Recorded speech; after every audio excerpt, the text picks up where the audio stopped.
기도하고 시작하도록 하겠습니다. 하나님 아버지 감사합니다. 오늘 또 이렇게 주님의 말씀으로 같이 모였습니다. 오늘 모임에 동참하는 우리 가정교회 성도들 다 주 안에서 한 주일 다 평안하게 생활했을 줄 압니다. 매일 뉴스를 보면 예수님이 이미 2000년 전에 예언하신 것처럼 난리와 난리, 소문이 있고 정말 마지막 때에 점점 가까이 오는 그런 것을 이제는 실제 눈으로 보고 목격하는 이런 시기가 된 줄 압니다. 더더욱 세상 사람들은 그런 환경에서 하나님을 찾을 생각을 안 하고 오히려 세상 속에 세상 파도만 보고 두려워하고 떠밀려가는 그런 안타까운 모습을 우리는 주변에서 너무 쉽게 찾아볼 수 있습니다. 이럴 때 우리가 정신을 차리고 항상 말씀 앞에 깨어 있어서 주님이 부르시는 그날까지 주님을 향해서 소망을 갖고 살아가야 될 줄 압니다. 오늘 예배에 동참하는 우리 가정교회 성도분들 심령 안에서 이 마지막 때에 오직 주님만을 바라보고 주님만을 사랑하는 그러한 귀한 신앙을 갖고 살아가도록 주님께서 인도하여 주옵소서. 시종을 주님께 부탁드리오며 예수님의 이름으로 기도드리옵나이다. 아멘. 자, 오늘 본문 말씀은 요한계시록 21장. 요한계시록 21장.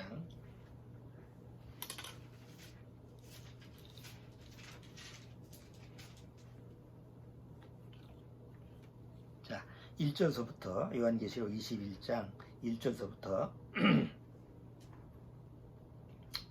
조금 길게 한번 읽어볼게요.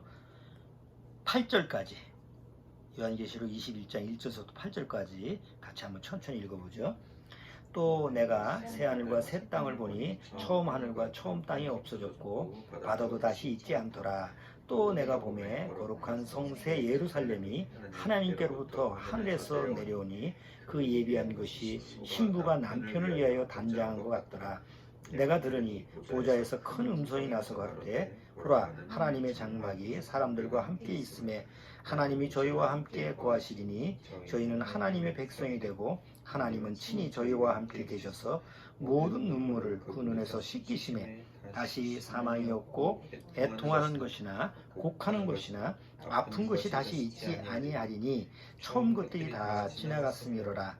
보좌에 앉으신 이가 가라사대 보라, 내가 만물을 새롭게 하노라 하시고 또 가라사대 이 말은 신실하고 참되니 기록하라 하시고 또 내게 말씀하시되 이로또다. 나는 알파와 오메가요 처음과 나중이라. 내가 생명수 샘물로 목마른 자에게 값없이 주리니 이기는 자는 이것들을 유업으로 얻으리라. 나는 저의 하나님이 되고 그는 내 아들이 되리라. 그러나 불효하는 자들과 믿지 아니하는 자들과 흉악한 자들과 살인자들과 행음자들과 술객들과 우상 숭배자들과 모든 거짓말하는 자들은 불과 유황으로 타는 못에 참여하리니 이것이 둘째 사망이라.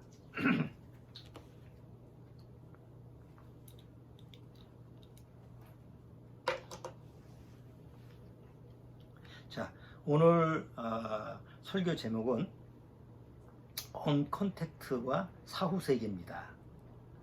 아까 우리가 예배 시작하기 전에 찬송을 불렀는데 거기 보면 찬송가에 며칠 후 요단강 건너가 만나리, 만난다라는 그런 만남에 대해서 우리가 찬송을 불렀고 또 천국에서 그날 바로 천국문에서 만나보자 라는 찬송 두 개를 같이 불렀는데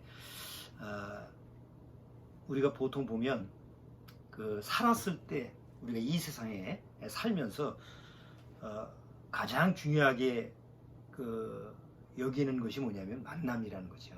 그 뭐 보통 어떤 시인이나 이런 사람들이 쓸 때는 인생은 만남이라고 그랬어요. 그렇지. 우리가 태어나서 뭐하고 만나요?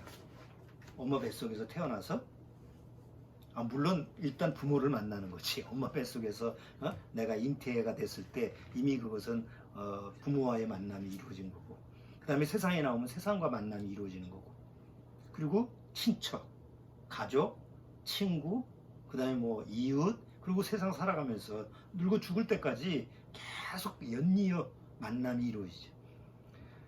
뭐 만남은 뭐 그러니까 종류가 많지. 기쁜 만남도 있고 슬픈 만남도 있고 즐거운 만남도 있고 불쾌한 만남도 있고 좋은 만남이 있다면 나쁜 만남도 있고 그러니까 상대적인 거예요.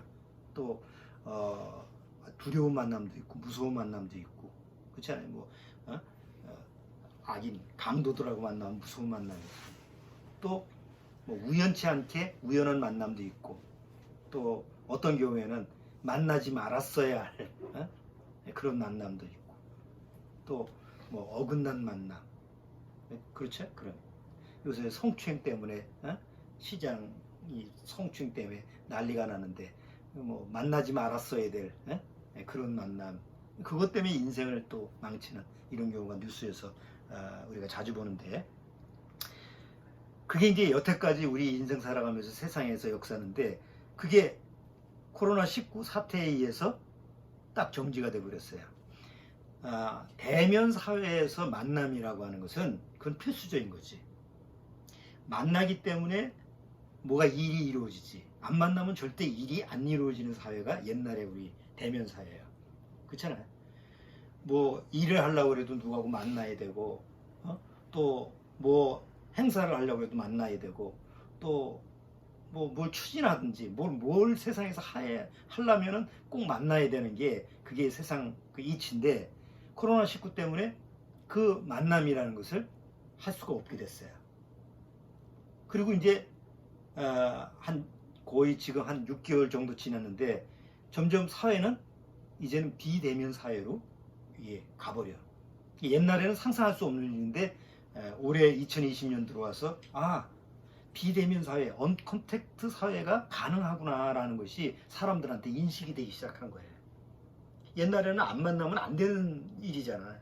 꼭 만나야지 뭘 일을 하는데 요새는 안 만나도 일이 성사화되는 시대가 되다 보니까 컴퓨터가 발달되고 뭐 이런 여러 가지 인터넷이 발달되다 보니까 코로나19 이후에 그 전에도 그랬죠. 그 전에도 뭐 자택근무, 그러니까 재택근무라고 그러지. 직장에 안 나가도 사람과 안 마주쳐도 이렇게 뭐 요새 그잖아. 그 햄버거도 드라이브스루 해가지고 차로 가서 그냥 주문하면 받고 요새 커피도 다 그게 옛날서부터 조금씩 2000년대에 와서 됐는데 사람들이 인식이 워낙 대면 사회에서 살다 보니까 좀 맛이 없고 그래도 사람과 사람끼리 부딪혀서 만나야 되는데 이제 이래서 이제 별로 그렇게 큰 두각을 나타내지 않았는데 요번에 코로나19 사태 이후에 그런 그 뭐 산업이 만나지 않고 일이 성사되는 그런 언컨택트 그런 문화가 아예 그냥 빨리 적응해 버리는 거예요. 그래서 오히려 그것이 더 편하게 된 거지. 우리 인식이 그렇잖아. 요새는 사람 만나는 게 두려워지잖아. 어디서 우리 만나자 그러면 아니야. 지금은 만나지 마. 어디서 뭐 가족 모임 하자 그러면 아니야. 지금은 만나지 마. 만나면 안 돼. 그러니까 사람과 사람끼리 만나는 걸 꺼려하고 두려워하고 왜 그것이 잘못하면 죽음까지 이루어지니까. 그러니까 어떻게 하든지 안 만나야 되는데 안 만나면 일이 안 이루어지니까. 세상이 안 돌아가니까 그러면 안 만나고 세상에 이렇게 돌아갈 수 있는 방법이 없을까라는 것은 이제 강구하기 시작하는데 이미 그것이 기초가 이제 깔려져 있던 거지. 그러면서 이제 올해 들어와서 그런 이제 기술 또 그런 걸 취급하는 뭐 업체 이런 것이 이제 각광을 받게 되는 거예요. 관광 같은 경우도 이젠 더 이상 비대면으로 가서 뭐 요새 안 가고도 할 수 있는 방법이 계속 나오고 또 뭐 여러 가지 그 산업 전반적으로 그런 게 이제 많이 발달될 것 같아요 앞으로. 근데 오늘 무슨 얘기를 하고 싶으냐면 그게 다 살았을 때 얘기잖아요. 우리가 세상에 살았을 때 살고 있을 때 이 세상에 살고 있을 때 만나느냐 뭐 안 만나느냐 이렇게 되는데 지금 세상에서 비대면 사회라고 하는 것이 언컨택트 사회가 시작되니까 그게 이제 어떻게 될 것이냐라고 하는 게 앞으로 숙제인데 보통 기독교인들이 이제 그 중에서 가장 충격적인 게 바로 기독교인들이죠. 다른 종교도 충격을 받았지만 그 중에 가장 충격은 기독교인이 왜 기독교 자체가 만남이라는 것이 없으면 불가능했었으니까 지금은 뭐 예배만 본 게 아니죠 지금. 예? 옛날에 주일날 예배만 드리는 게 아니고 주일날 예배 드리고 또 뭐 구역 모임 가지요, 수요 모임 가지요, 그 다음에 뭐 철야기도 하지요, 그 다음에 토요일날 청년 모임 있지, 뭐 그 다음에 또 성경 공부만 있지. 그게 교회에서 그 모임이라는 게 없으면 교회 자체가 형성이 안 되는. 그러니까 언컨택트라는 건 교회에서는 있을 수가 없었던 거야. 물론 온라인 예배가 있었고 그런 게 있었지만 그거는 뭐 지금 수단적으로 좀 필요한 정도의 보조 기능이었지 그게 주인이 될 수 없거든. 사람들은 그렇게 상상을 앞섰는데 코로나19 이후에 일단 교회가 만날 수가 없는 상황이 돼버린 거예요. 그리고 이제 점점 코로나가 이제 확산이 되고 특히 이 교회를 중심으로 해서 그런 게 많이 발생하다 보니까 우리나라 같은 경우는 이제 소모임도 금지시키고 뭐 대회는 참석해도 좋다. 그러면서 그 다음에 이제 그렇지 이제 그러니까 이제 조그맣게 몇 사람씩 모이니까 그것도 하지 말라 이런 식으로 이제 제지를 하니까 보통 우리나라의 크리스천들이 지금 마음속에서 그러면 어떻게 할 거냐 앞으로. 그리고 온라인 예배로 이렇게 드리지만 대다수 사람들이 그게 마음속에서 아직까지 적응이 안 되다 보니까 옛날에 좋았다. 옛날에 교회 가서 막 찬송 부르고 막 뭐 우리가 같이 예배드리는 그걸 좋은 걸 지금에야 깨달았다. 뭐 그렇게 이제 얘기하는 사람이 많아지는 거예요. 옛날을 회상하고. 그럼 옛날로 지금 돌아갈 수 있는 상황이냐? 아니거든. 그래서 어떤 면에서는 지금 기독교가 모임 자체를 어떻게 할 것이냐라고 하는 그 문제에 대해서 기로에 서 있는 거예요. 옛날 방식은 다시 돌아갈 수가 없으니까. 그렇다고 안 모일 수는 없고. 그리고 온라인 예배를 드리면 되게 사람들 마음속에서는 성이 안 차는 거야. 만족이 안 되는 거예요. 키를 쓰고 교회를 나가서 그냥 교회 건물에 가서 그렇게 예배를 드리고 찬송을 하고 그래야만이 하나님을 만나는 것 같은 기분이 들고 그게 진짜 예배 같은 그런 느낌이 오기 때문에 그게 중요하잖아. 그런 느낌, 그런 감정이. 그러니까 그런 게 온라인 예배에서는 없거든. 온라인 예배에서 뭐 박수 치고 찬송해봐야 혼자 북치고 장구 치는데 그게 뭐 분위기가 되겠어요? 그러니까 그런 것 때문에 이제 사람들이 특히 크리스찬들이 우리나라의 기독교인들이 앞으로 기독교에서 우리가 어떤 모임으로 하고 어떻게 신앙생활 할 거냐라고 하는 문제가 이제 지금 기로에 서 있어요. 근데 사실은 진짜 문제는 그게 아니지. 진짜 문제는 내가 교회를 가느냐 안 가느냐 이게 중요한 문제가 아니고 진짜 내가 하나님과 나하고 어떤 만남이 지금 이루어졌느냐 이게 중요한 건데 그거는 제쳐놓고 어떤 장소를 가느냐 가느냐 이게 이제 이슈가 돼버린 거예요. 내가 오늘 얘기하고 싶은 거는 어쨌든 좋다 이거지. 어쨌든 뭐 살아서 교회를 나가야 되고 교회가 있으면 나가서 예배를 드리고 그런 건 당연한 거지.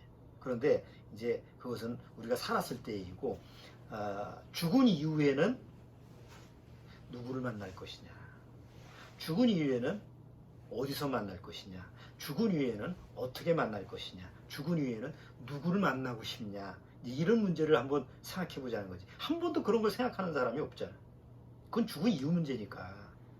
그렇잖아요? 부모님이 돌아가셨어. 아유 슬퍼. 그러면 죽은 이후에 정말 부모님을 만나고 싶을까? 자기 배우자가 죽었어. 찬송 부르고 만나보자. 기독교인이니까 찬송 불렀어. 그럼 정말 마음속에서 죽은 이후에 만나고 싶을까? 과연 내가 죽은 이후에 누구를 만나고 싶어 할까? 내 사랑하던 개가 죽었어. 그곳에 가서 내가 또 내 사랑하는 그 개를 만나야지. 뭐 그것도 뭐 자기가 만나고 싶은 대상이 될 수 있지. 개나 요새 고양이가 마치 자기 가족처럼 여기는 사람이 많으니까. 그러면 내가 만나고 싶은 대로 그렇게 만나질까? 아니 세상에서는 만나고 싶으면 어떻게든지 만날 수 있는 방법이 있잖아. 내가 누구를 만나고 싶어. 그럼 연락을 취하고 아니면 주소를 찾아서 뭐 그렇게 가서라도 만나면 되는데 죽음 이후에는 한 번도 죽어본 적이 없는 사람 입장에서는 방법을 알 체간이 없잖아요. 그래서 대개 세상에서는 뭐라고 얘기하냐면 그냥 막연하게 그래 만나보자. 천국도 안 해. 안 믿는 사람은 그곳에서. 그럼 그곳이 어디냐고. 아, 좋은 곳. 그럼 좋은 곳이 어디냐고. 좋은 곳에 가셨을 거야. 그럼 말하기 좋은 말이지 실제로 그 장소를 알아서 그런 게 아니잖아요. 불교에서 극락에 갔을 거라고. 원래 불교는 그 죽음 사후 세계에 없거든. 그걸 안 믿거든. 그건 힌두교에서 나온 얘기지. 짬뽕이 돼버리니까 불교도 이제 극락을 얘기하는 거지. 극락은 무신교잖아요. 아예 신적 존재를 부인하고, 그리고 그냥 죽은 다음에는 무로 돌아가는 거 아니에요. 그래 무소유 아니에요. 아무것도 아니고. 그럼 죽음 이후에 뭐 만나고 싶고 자시고도 없지. 이슬람교에서는 과격파들이 저 9.11 테러 같은 경우에 막 폭탄을 몸에 짊어지고 뛰어 들어가잖아. 그 왜 그렇게 뛰어들게 하느냐? 사상교육을 이렇게 해서 네가 신의 뜻을 받들어서 이런 테러를 하면 넌 천국 가서 뭐 10명의 아내를 맞이할 거야.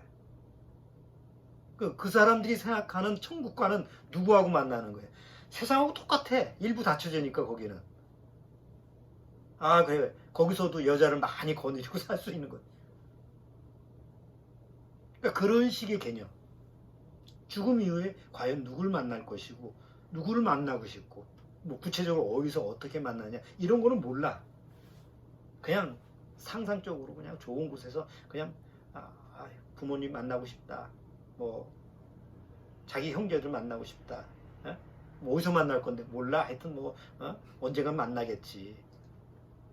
이게 이제 보통 세상 사람들의 생각이고 세상 종교인들의 생각이라는 거예요. 자, 어쨌든 지금 코로나19 이후에 지금 언컨택트 시대라고 해가지고 조금 사회적 거리두기를 두잖아. 사회적 거리두기가 기본이 몇 미터야? 침을 안 튀기는? 침 튀겨도 좀 방어가 되는 2미터거든. 가장 친근한 거리가 40에서 60cm라고 그래. 사람과 사람끼리 40에서 60cm. 그래서 보통 커피점에서 이렇게 만나서 할 때도 거기도 거리가 멀잖아. 그래서 친한 사이는 어떻게 해야 옆에 앉아서 먹자. 그게 한 40에서 60cm거든. 가장 친밀한 사이. 그리고 조금 거리가 있는 게 이제 한 1m 사이. 조금 좀 친한. 그 다음에 조금 먼 사이. 한 2m 간격. 침을 튀길. 그러니까 같이 서로 얘기해도 침 튀겨도 별로 거리낌이 없는 사이는 친한 사이지. 지금 사회적 거리가 돼서 이제 거의 2m씩 거리 두고 지나가도 사람이 있으면 또 마스크 안 쓴 사람은 멀리 돌아가고 그러잖아. 그러니까 사람과 사람 만나는 거를 거부하고 이렇게 무서워하는 이런 시대가 지금 됐는데, 그러다 보니까 오랜 우리 살아가면서 만남에 전통되는 게 싹 없어질 지경이 왔어요. 첫 번째가 악수. 거의 2000년 넘는 문화가 악수 문화잖아. 서양에서. 우리나라는 뭐 악수는 안 하고 옛날 예법이 이제 인사하고 그러지만 우리나라가 옛날부터 위생적이었어. 악수를 하면 균이 엄청나게 이게 전염이 된다고 그래. 확률적으로도. 우리나라는 되게 악수 안 하잖아. 그냥 멀리서 인사하고 그렇지. 근데 서양일수록 특히 뭐 악수는 기본이고, 그 다음에 포옹, 얼굴을 갖다가 양쪽으로 대고, 그 다음에 비주라고 그러지. 그걸 이렇게 입술을 맞추는 게 아니고 이렇게 양쪽으로 해서 중동부 그런 거. 근데 그런 문화가 지금은 없어진 거예요. 코로나19인데 어떻게 얼굴을 비비고 인사를 해. 그래서 그렇게 수천 년 동안 내려왔던 그런 관습, 그런 문화까지도 없어지는 그런 시대가 지금 2020년에 들어온 거예요. 그래서 이제 사람이 오히려 만남이 무서워지니까 만나지 않고 모든 것을 처리하는 그런 시대가 이제 점점 바뀌어가는데, 불교는 만남을 위해서 절을 만들었죠. 이슬람교는 만남을 위해서 사원을 만들었지. 힌두교나. 카톨릭은 만남을 위해서 성당을 교회는 만남을 위해서 교회 십자가 걸려있는 교회 건물을 만들었어요. 거기서 만남이 이루어지는 거잖아. 그럼 죽은 다음에는 어떻게 만날 거냐고. 누구를 만나고 어디서 만나고. 그런 거에 대해서는 우리가 관심도 없고 생각도 안 하는 거예요. 자, 성경에서는 뭐 어설프게 어디 뭐 만나는 장소를 어설프게 이렇게 기록하지 않고 정확하게 성경에서는 구원받은 성도들, 특히 구원받은 성도들이 만날 수 있는 장소를 딱 정해줬죠.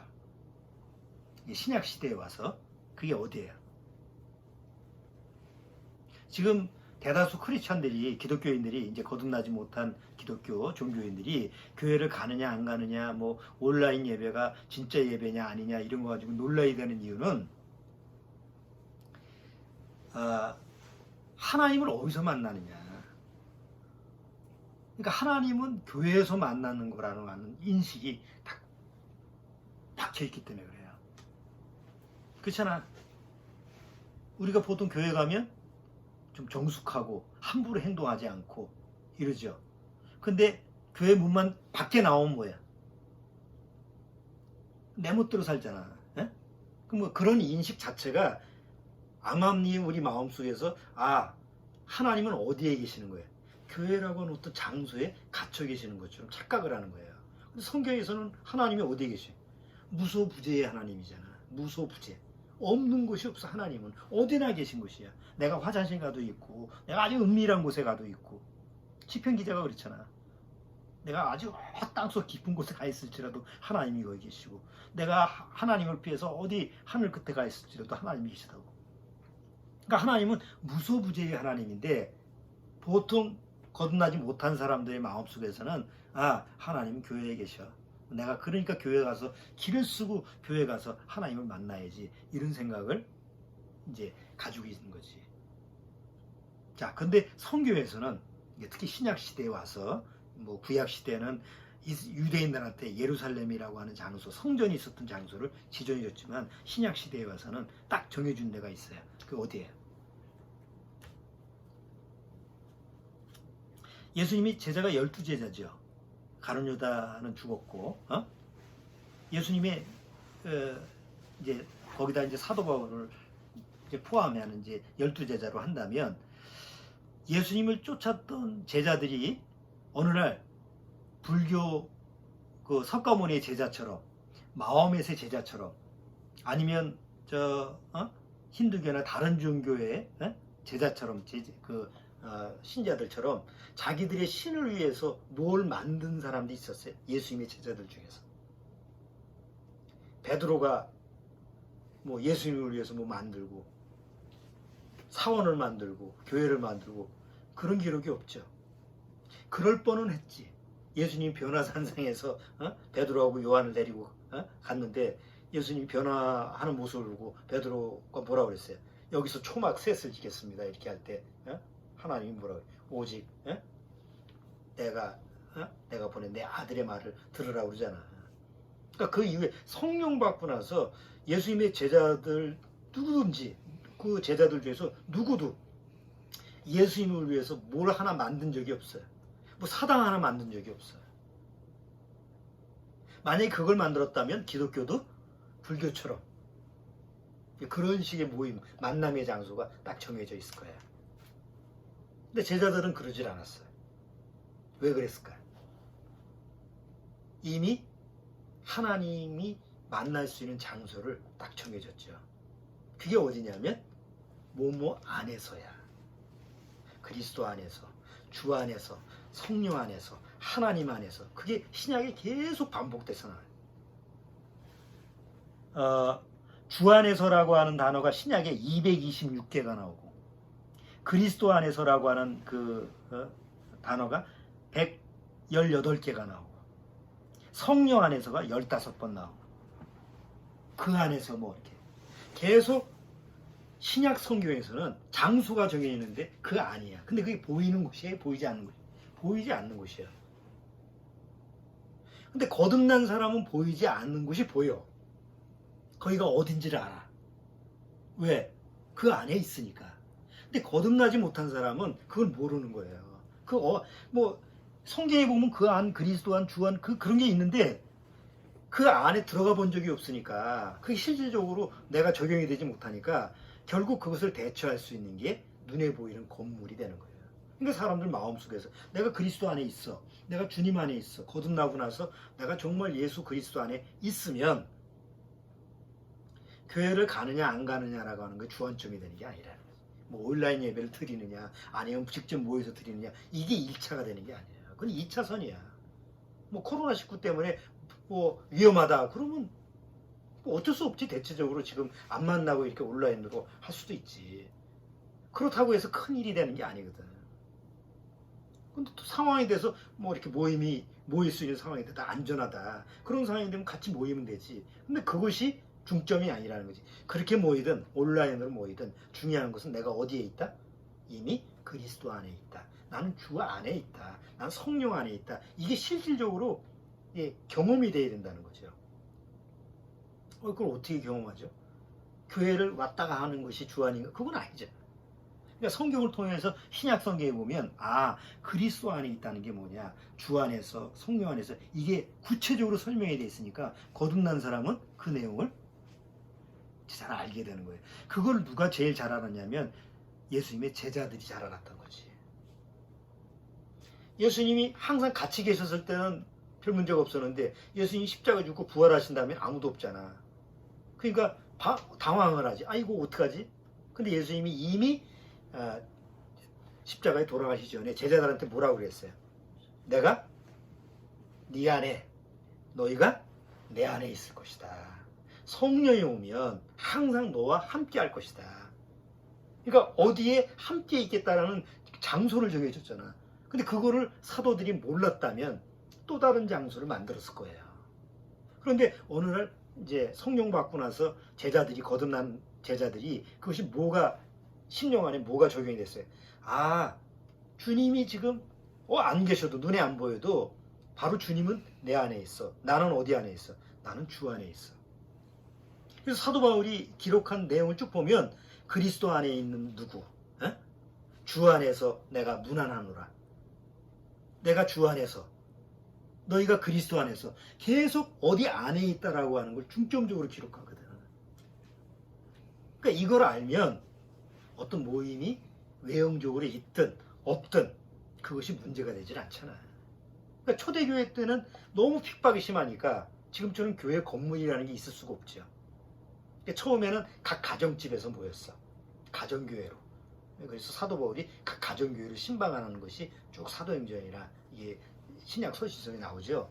근데 로마의 왕들이 그냥 점점 핍박이 심해지니까 나중에 더 이상 모일 수 있는 모임을 잡아가고 그러니까 어디로 숨어 들어가요? 지하 동굴로 숨어. 그게 바로 카타콤이잖아. 지금도 카타콤이라는 게 있잖아요. 지하 동굴에 들어가서 거기서 숨어서 모이는 거예요. 그 당시에 초대교회 때 구원받은 사람들의 모임이에요. 지금 보통 교회 다니는 사람들이 개념하고는 다르다는 거지. 어디 장소가 한 장소에 있을 수가 없잖아. 오늘 여기서 모였는데 갑자기 그 장소가 노출됐어. 그러면 다른 데로 가가지고 옮겨서 오늘은 여기가 아니고 어디 동굴 B 어디에 거기서 모입시다. 그 장소가 중요한 것이 아니라 우리가 어디 안에서, 그리스도 안에서 있기 때문에 그리스도 안에 있으면 어디에 있든지 어떤 환경에 있든지 어떤 장소에 있든지 우리는 주님과 함께 있다라는 그런 믿음이 확실하기 때문에 그게 문제가 안 된 거예요. 그래서 그때 당시에는 장소가 문제가 되질 않았어요.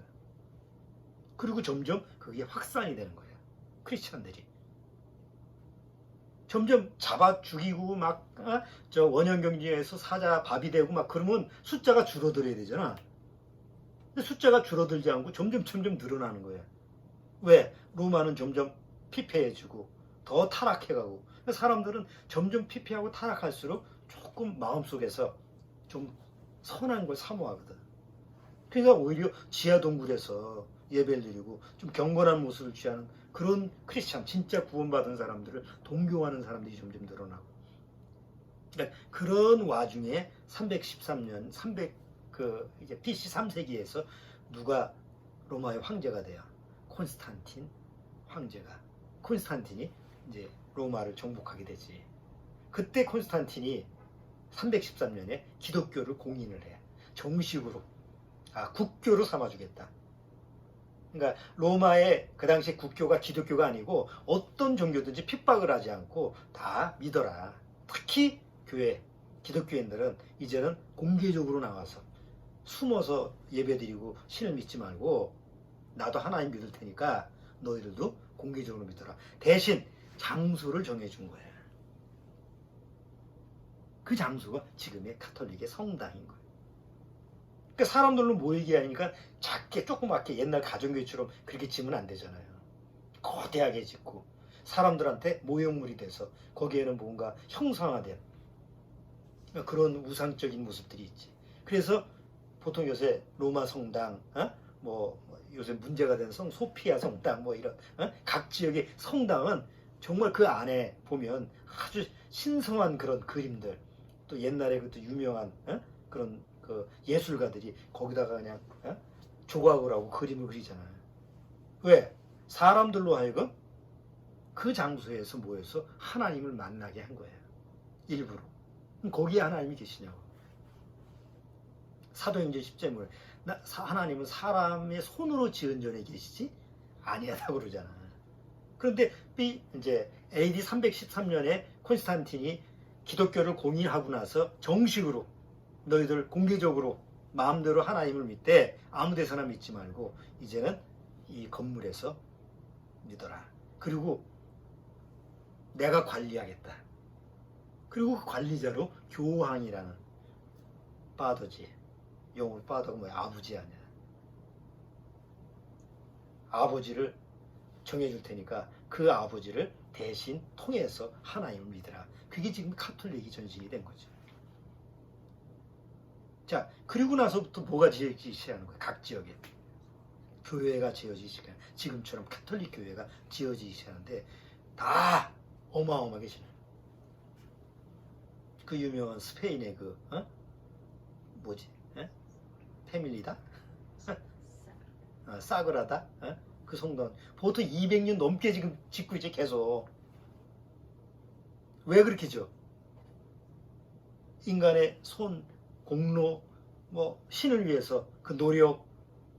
그래서 어쨌든 하나님을 그쪽으로 끌어잡아서 거기서 모시려고.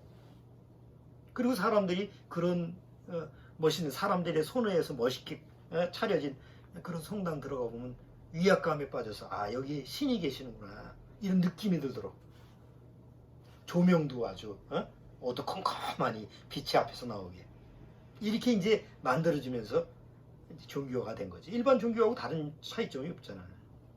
그러니까 거기서 구원이 있을 수가 없잖아요. 그게 한 1000년의 역사예요. 그래서 교회사를 그거를 암흑의 시대라고 그래요.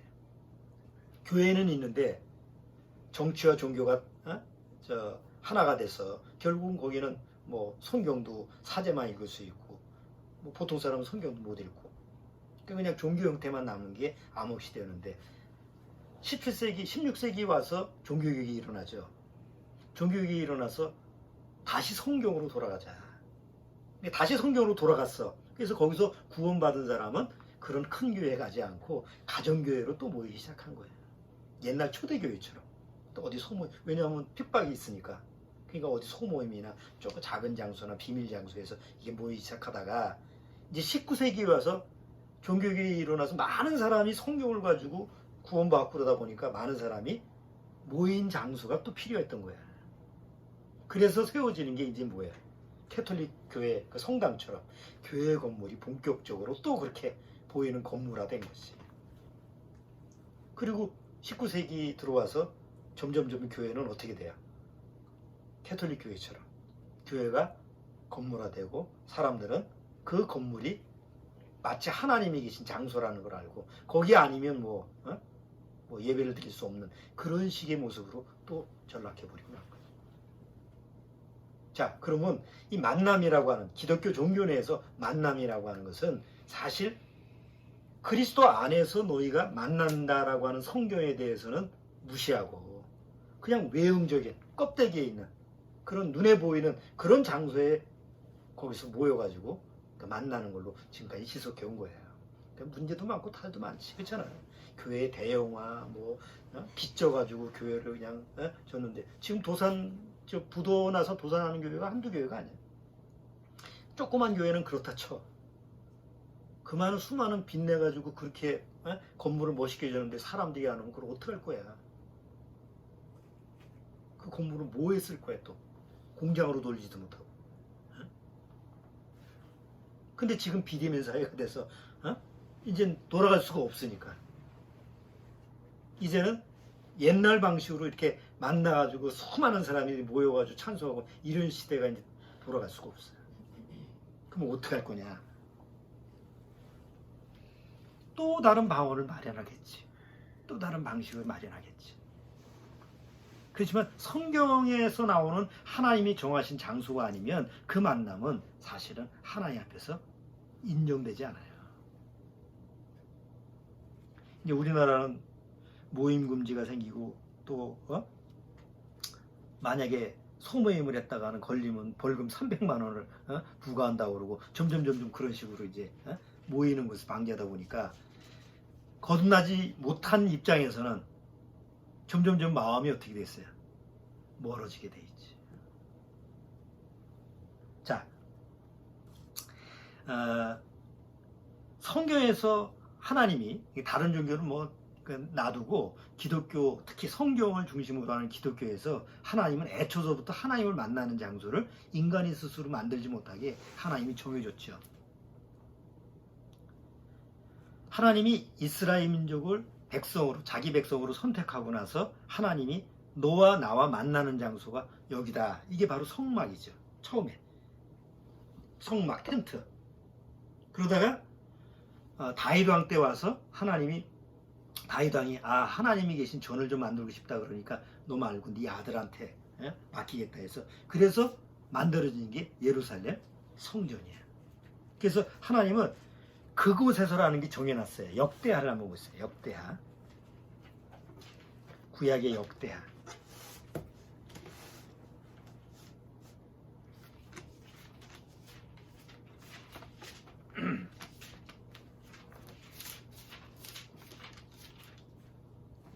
자, 역대하 7장.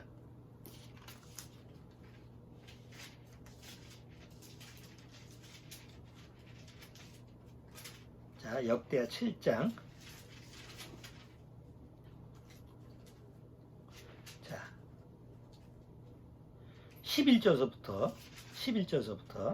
읽어볼게요. 솔로몬이 여호와의 전과 왕궁을 피력하고 무릇 그 심중에 여호와의 전과 자기의 궁궐에 어떻게 만들고자 하는 것을 다 형통하게 이루니라. 밤에 여호와께서 솔로몬에게 나타나사 이르시되 내가 이미 내 기도를 들었고, 그 다음에 뭐라고 그랬어요?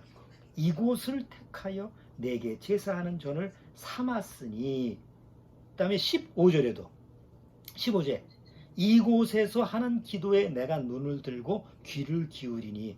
하나님은 어디다가 정했어요? 이곳, 바로 예루살렘 성전에서 너희가 기도할 때 내가 줄 거다. 아무 데서나 기도해서 들어주는 게 아니고 이 장소를 정해줬어. 그러니까 이스라엘 민족한테는 어디가 중요한 거예요? 하나님이 정하신 이곳 예루살렘 성전이 중요한 거예요. 근데 지금은 없어졌잖아. 그러니까 유대인들이 지금 다시 자기 나라로 돌아와서 소원이 뭐겠어? 하나님이 정한 그곳을 다시 세우는 게 중요한 거예요. 그게 이제 제3성전이라고 그러잖아요. 자, 근데 신약에 들어와서는 하나님이 어디다 정해졌어요?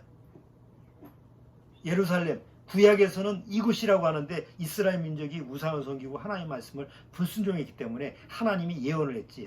돌 하나도 돌 남기지 않고 싹 없애버리겠다. 그리고 신약에 예수님이 오셔서 다시 장소를 정해주는 게 바로 그리스도 안, 예수 그리스도 안이라는.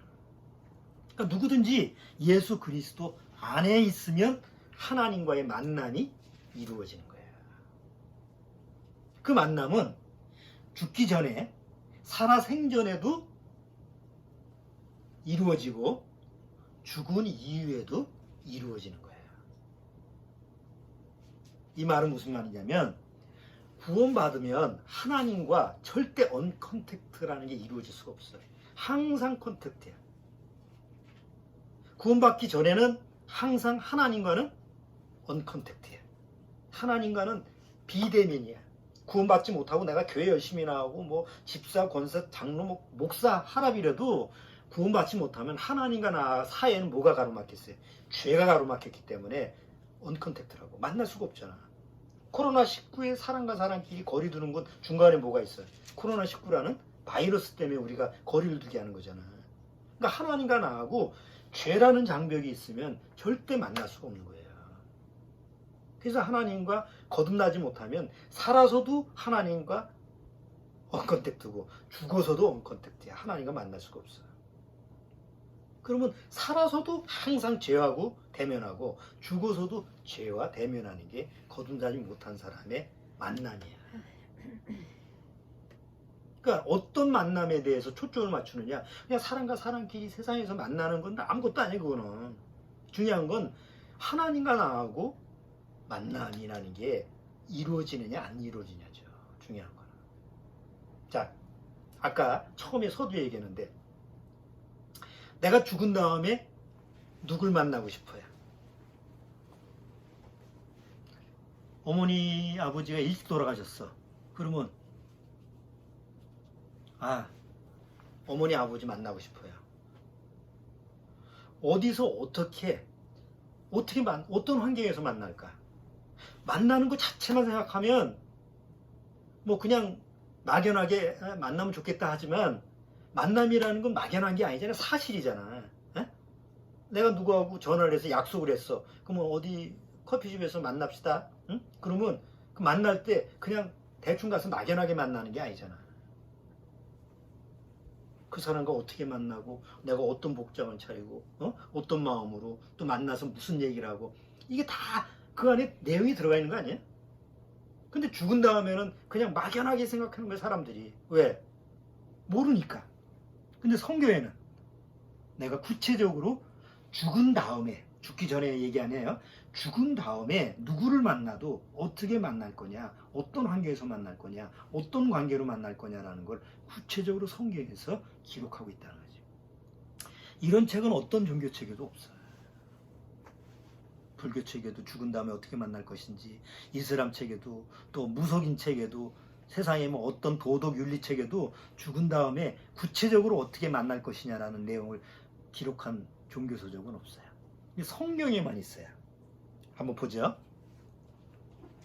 우리가 죽은 다음에 누구를 만날까? 제일 먼저 누구를 만날까? 나를 창조하신 하나님을 만나는 거예요. 그것처럼 큰 축복이 없지. 뭐 안 믿는 사람은 믿을 수가 없으니까 관심이 없지만 우리 믿는 사람은, 구원받은 사람은 제일 만나고 싶은 분이 누구야? 하나님이지. 예수님 아니에요. 에? 그게 난 죽은 다음에 나 부모님 만나고 싶어요. 그러면 그거는 좀 문제가 있어. 나는 죽은 내 마누라를 만나고 싶어요. 남편을 만나고 싶어요. 정말이야? 내가 보면 그건 아니야.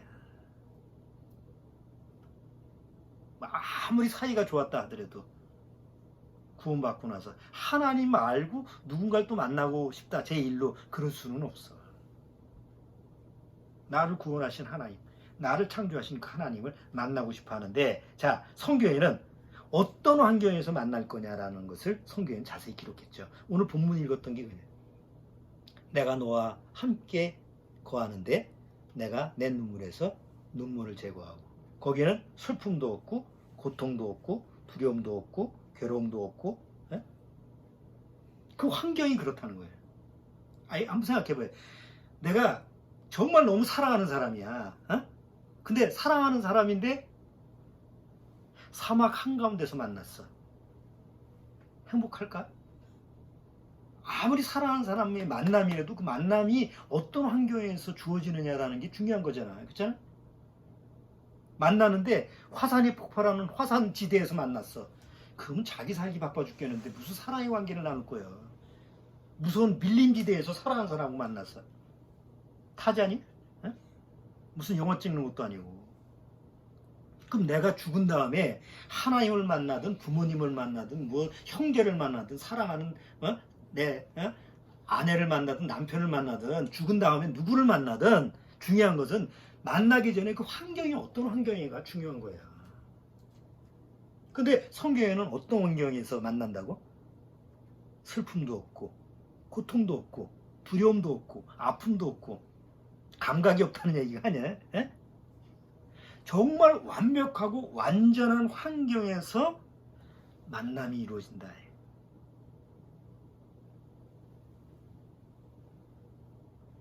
구원받지 못한 사람. 성경에는 지옥 불못에 가요. 거기서 누구하고 만나? 거기는 철저한 비대면 장소야. 만날 시간도 없고 만날 뭐 환경도 없어. 내 죄와 맞닥뜨리는 곳이 지옥 불못이야. 하나님과 격리되고 영원히 격리되고 뭐 지옥 가서 뭐 부모님하고 만나고 그러면 더 괴로워. 왜 날 낳냐고 그러지. 이 지옥에 올 거라면 왜 날 낳습니까? 그렇게 따질 거 아니야. 자기가 괴로워 죽겠는데. 영화 죄와 벌 봤죠? 우리나라 기독교 영화가 아니잖아. 불교 그 죄와 벌이라고 하는 영화에 거기에 지옥 간 사람들이 다 서로 만나서 뭐 술 한잔 하고 그게 지옥에 맷돌이 막 갈아지는데 그냥 거기서 다 자기 혼자 살겠다고 난리치고 근데 벽마다 이렇게 얼음벽 거기서 갇혀 있고 그쵸? 그 상상으로 사람들이 만든 영화지만 거기서 뭘 알 수 있어? 죽은 다음에 대면하고 있는 건 자기 죄와 대면하는 철저한 언컨택트 장소가 지옥이야. 이게 성경은 지옥 불못이라고 돼 있죠. 그게 지금 이 세상에서는 감옥이라는 데야. 법을 어겨서 죄를 지면 어디로 가? 감옥에 가잖아. 그럼 감옥이라는 장소가 어떤 장소야? 언컨택트 장소잖아. 특별한 장소에서 가둬놓는 거 아니야. 특히 뭐 살인자라든가 아니면 뭐 정치적으로 뭐 이런 우리 저 박 대통령의 옛날 이런 사람들 들어가면 독방에 가두잖아. 철저한 언컨택트라고. 근데 그게 하나님과의 관계 속에서 거듭나지 못하면 죽은 다음에는 철저한 언컨택트 환경에서 자기 죄와 맞닥뜨려서 고통을 받는 거예요. 근데 거듭난 사람은, 구원받은 사람은 여기 아까 요한계시록에 다시 한번 보죠.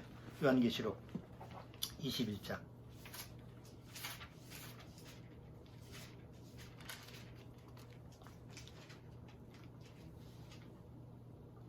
자, 21장 3절. 내가 들으니 보좌에서 큰 음성이 나서 가로되 보라 하나님의 장막이 사람들과 함께 있음이라는 게 뭐예요? 만난다는 거 아니야. 하나님과 직접 대면한다는 거죠.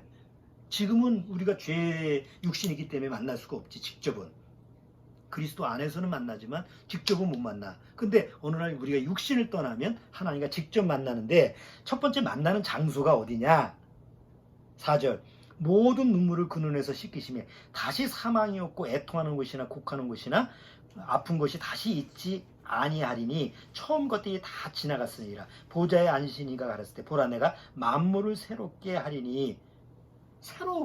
만물을 새롭게 한다는 것은 전혀 지금 우리가 경험하는 환경이 아니라는 거예요.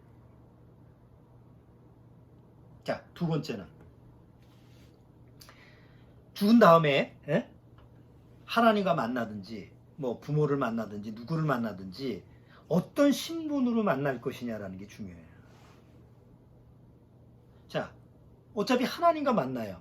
근데 내가 종이나 노예 신분으로 만나면 어떻게 될까? 하나님과 만난다고 해도 종이나 노예 신분이라고 한다면 자유롭지 않지. 그렇잖아. 그런데 하나님은 어떤 신분으로 나를 만나게 해주세요? 아들의 신분, 하나님 자녀의 신분을 주고, 그렇죠? 또 왕과 같은 제사장의 신분을 주고, 또 거룩한 죄인의 신분이 아니고 거룩한 의인의 신분을 주고, 그러니까 의인의 신분, 거룩한 의인이 하나님처럼 거룩한 의인이 됐어. 또 하나님 자녀로가 됐어. 종이 아니야. 종과 노예로 하나님을 만나는 게 아니라고. 내 자녀, 너는 내 자녀야. 나는 하나님 아버지라고 부르잖아. 그러니까 아버지와 자녀의 만남이야. 직접 대면해서. 그 신분적으로도 뭐야? 신분적으로도 아무 거리낌이 없잖아. 부모와 자식이 만나는데 뭐가 거리낌이 있어. 로마서 다 성경에 기록되어 있는 거예요. 이런 죽음 다음에 이렇게 만나는 이런 구체적인 건 다른 종교는 있다 없다? 없어. 로마서 5장 19절. 자, 19절. 한 사람의 순종치 아니함으로 많은 사람이 죄 있는 것 같이 한 사람의 순종하심으로, 예수님을 얘기하는 거죠. 많은 사람이 뭐가 됐어요? 의인이 되리라. 8장 16절.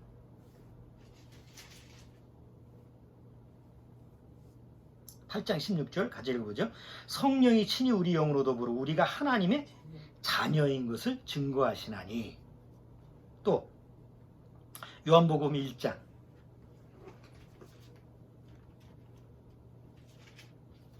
12절.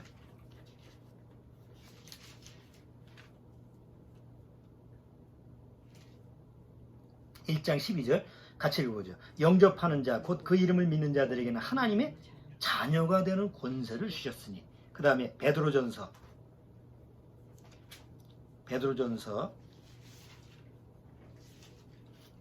2장 5절.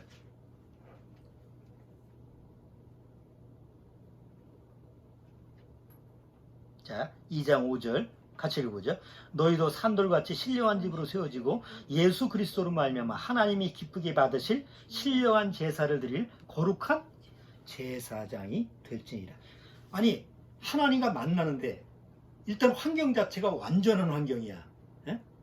그런데 그 만나는 완전한 환경에서 신분도 뭐예요? 완전한 신분이야.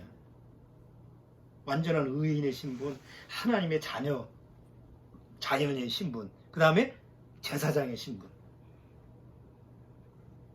이런 자격으로 죽은 다음에 만남이라는 게 이루어지는 거예요. 마지막으로 중요한 건 어떤 관계로 만나느냐가 중요해. 그렇잖아. 아무리 좋은 환경이고 아무리 신분이 내가 높다 하더라도 만났는데 아이씨 저거 안 만나고 싶었는데 만나네 여기서, 이런 마음이 들면 안 되잖아. 에? 그러니까 서로 어떤 만남으로 이루어져야 돼요? 사랑의 관계가 이루어져야 돼. 에? 사랑의 관계로 만남이 이루어지지 않으면 그건 지옥이에요. 그래서 죽은 다음에 하나님과의 만남에서 내 안에서 어떤 관계 속에서 이루어지느냐, 하나님과 나하고 사랑의 관계 속에서 만나는 거예요. 그러니까 얼마나 좋은 거예요. 사랑하는 사람끼리 만나면 그냥 만나도 좋잖아.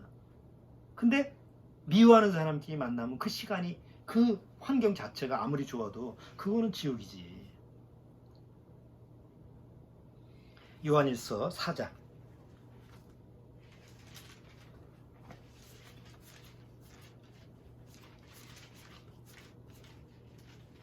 요한일서 4장 16절.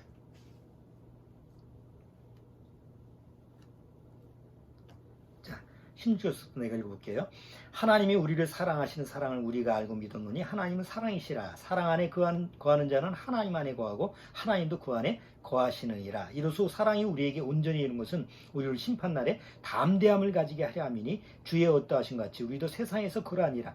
사랑 안에 두려움이 없고 온전한 사랑이 두려움을 내어 쫓나니 두려움에는 흉벌이 있음이라. 두려워하는 자는 사랑 안에서 온전히 이루지 못하였느니라.